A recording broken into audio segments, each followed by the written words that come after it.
So Kim had a few obsessions: gambling, drinking, sleeping with different women, and racing. After plenty of drinks, Kim Jong-il was in high spirits, and he suddenly shouted, "Girls, take your clothes off." The women stripped down to their underwear. Then Kim said, "Just take everything off." And they did, right there in front of everyone. But things even got crazier. Hi everybody, I'm Tony.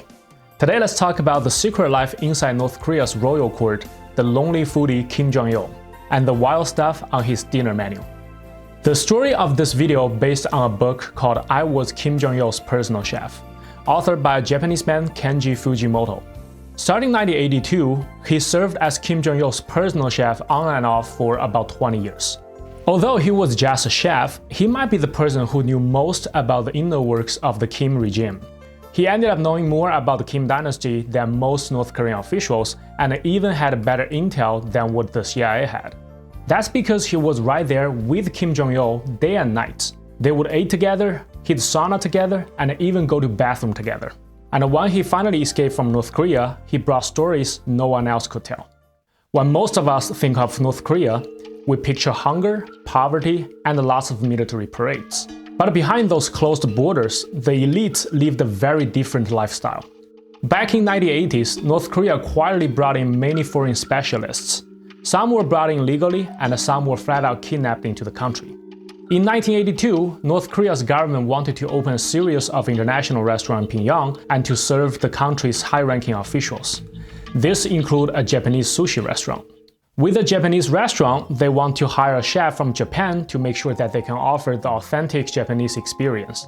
But for a country like North Korea, the highest priority isn't how good your cooking style and how good your hand roll is, but what they want to make sure is that you are not a spy. So they were looking for someone low profile, someone without a complicated background. And that's how they found Kenji Fujimoto. And at the time, Fujimoto was completely broke, and to put it bluntly, he was kind of a degenerate, right? Drinking, gambling, spending money on prostitutes, you name it. But that's exactly why North Korean authority picked him. He was someone that can be described as reliably selfish. What he only cares is money and his life. And in Pyongyang, that made him the safest kind of foreigner. Even though his personal life was kind of a mess, Fujimoto was a heck of a sushi chef. His hand-rolled sushi was top-notch. After a series of interviews and tests, he was eventually offered $2,500 a month. That's about $30,000 as annual salary. And in comparison, the average income in the United States was just about $11,000 in 1982. For a broke chef in Japan, that was life-changing money.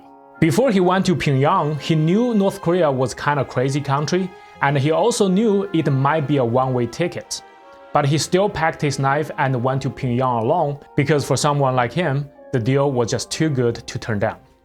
At the time, he was brought into one of Pyongyang's high-end Japanese restaurants, and the restaurant mainly served North Korean elites and foreign businessmen. After working there for a few months, Fujimoto suddenly got a strange request late one night.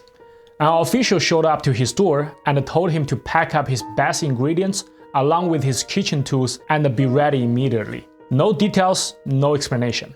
They even blindfolded him before throwing him into the car, and then they drove for hours. After the blindfold eventually came off, Fujimoto found himself in what he could only describe as a palace.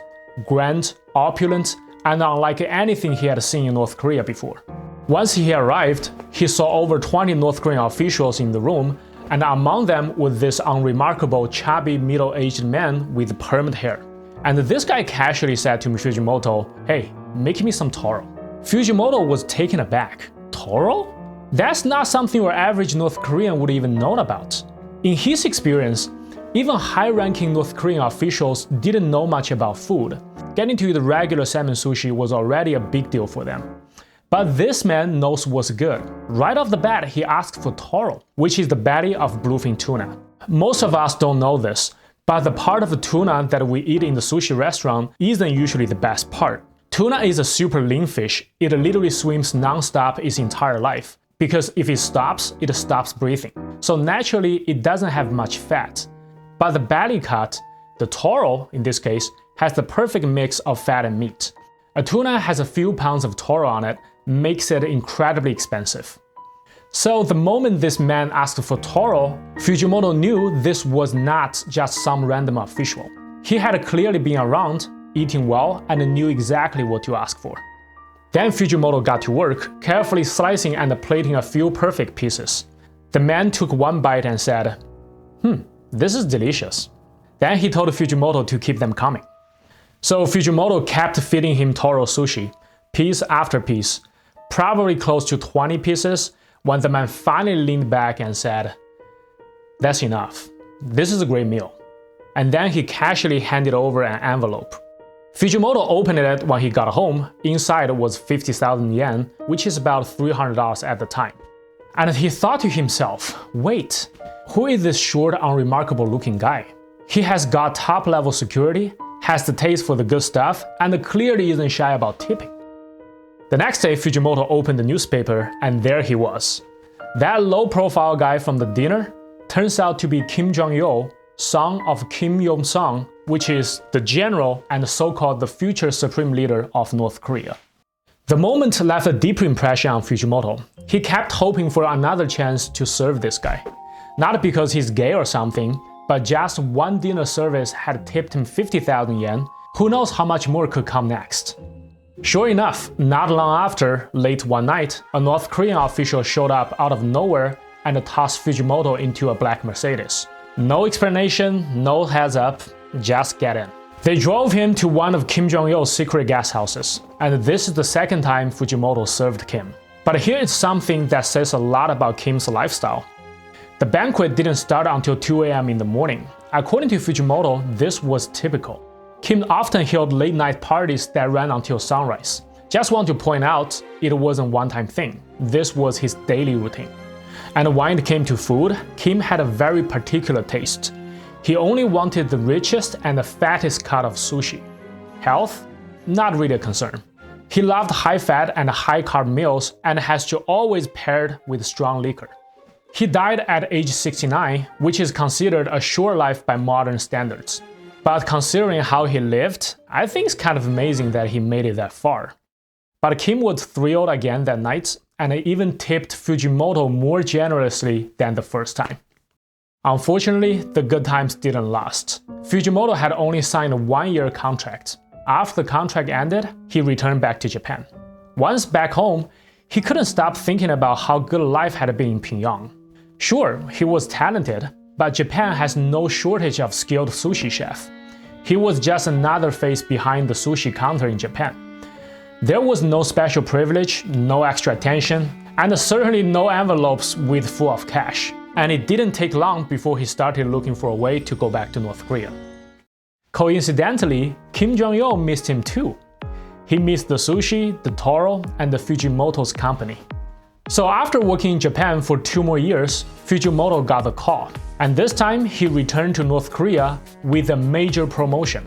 Remember the first time he went to North Korea? He mainly served as a sushi chef for the Japanese restaurant. Now, he wasn't just a restaurant chef, he was serving as Kim Jong-il's personal chef.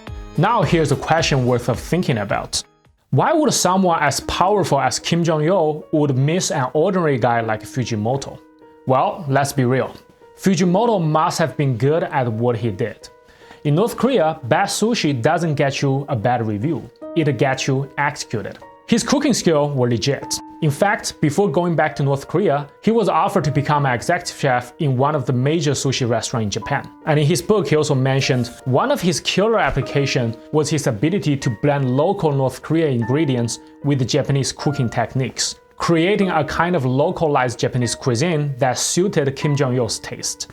It's kind of like how authentic Chinese foods gets adapted into American Chinese food, which is made to be more familiar and acceptable for American palates. One of his most iconic dishes was something he called wild pheasant soba. So pheasant is type of wild chicken. He would stew this pheasant for 48 hours to make a rich broth, then serve it with Japanese soba noodles.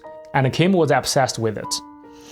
But the technical skill alone was not enough. If you think about it, Kim Jong-il had chefs from all over the world.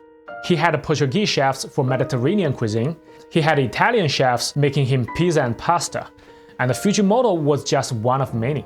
So the question is, why did the general like him so much?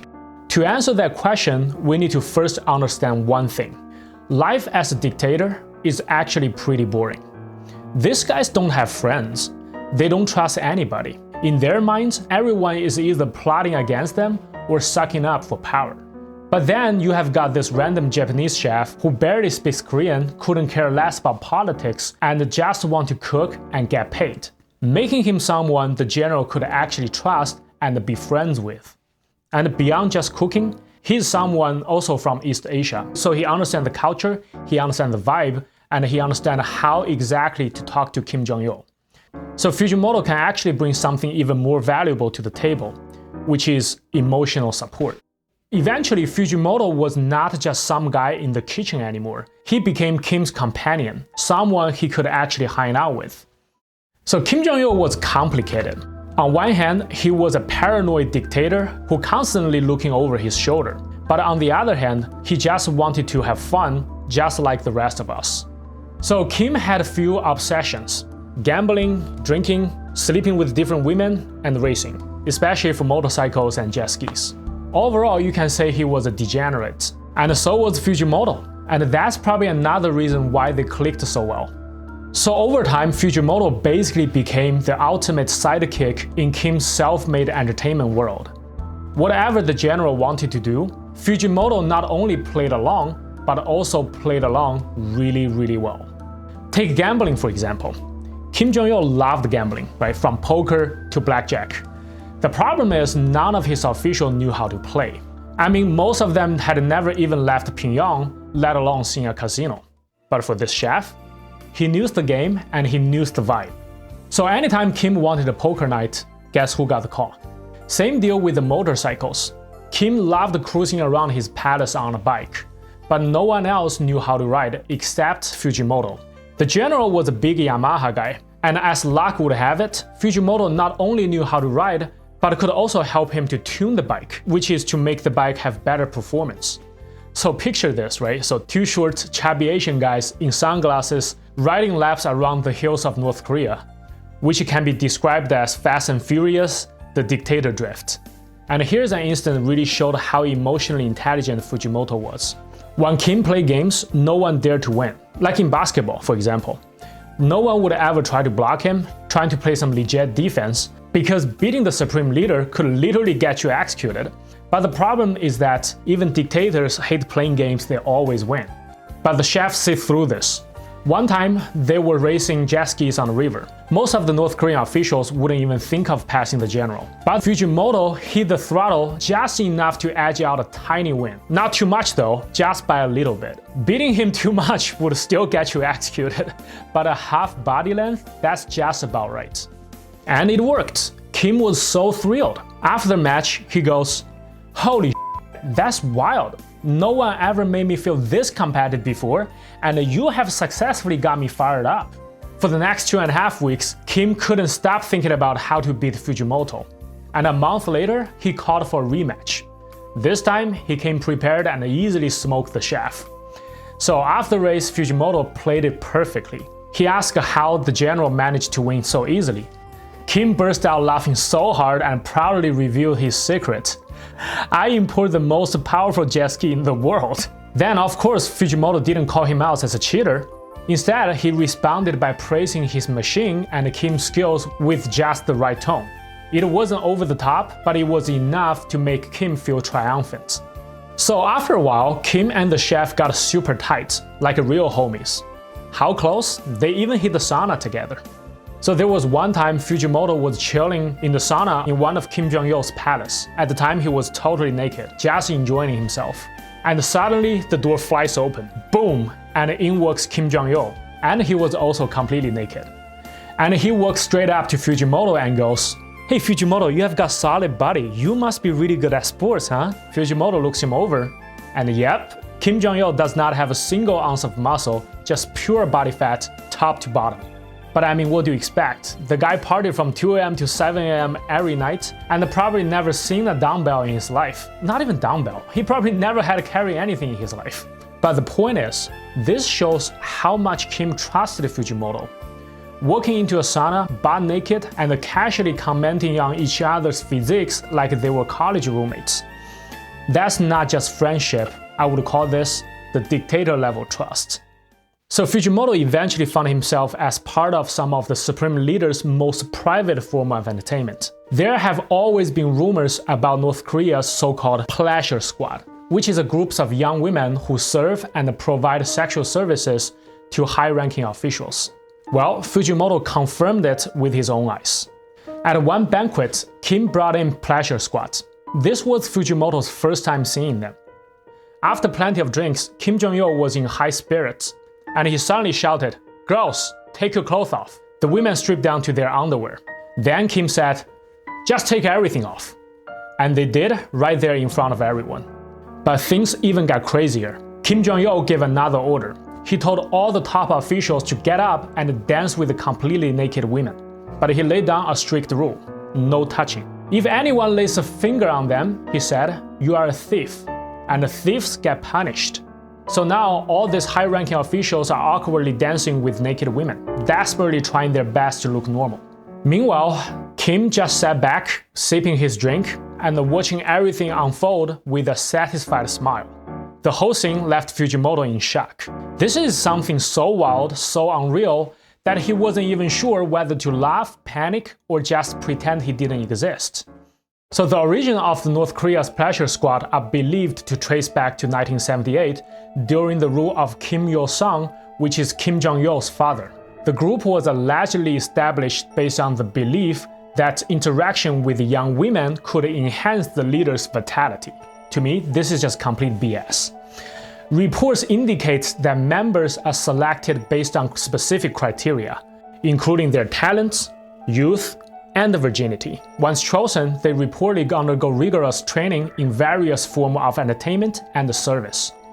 Members typically retire in their early 20s, often marrying military officers or officials with their past involvement kept confidential. I will dive into this topic in the future episode of my North Korea series. So if you're curious to know more, don't forget to subscribe to the channel. Around 1988, this is about 60 years after first time Fujimoto went to North Korea. Fujimoto officially entered the inner circle of North Korea's royal court.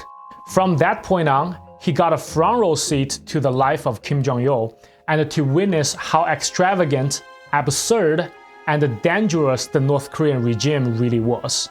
We're talking about million-dollar grocery runs and how Kim Jong-il used over-the-top extravagance to keep his inner circle loyal and entertained, which is the side of North Korea that the outside world was never meant to see.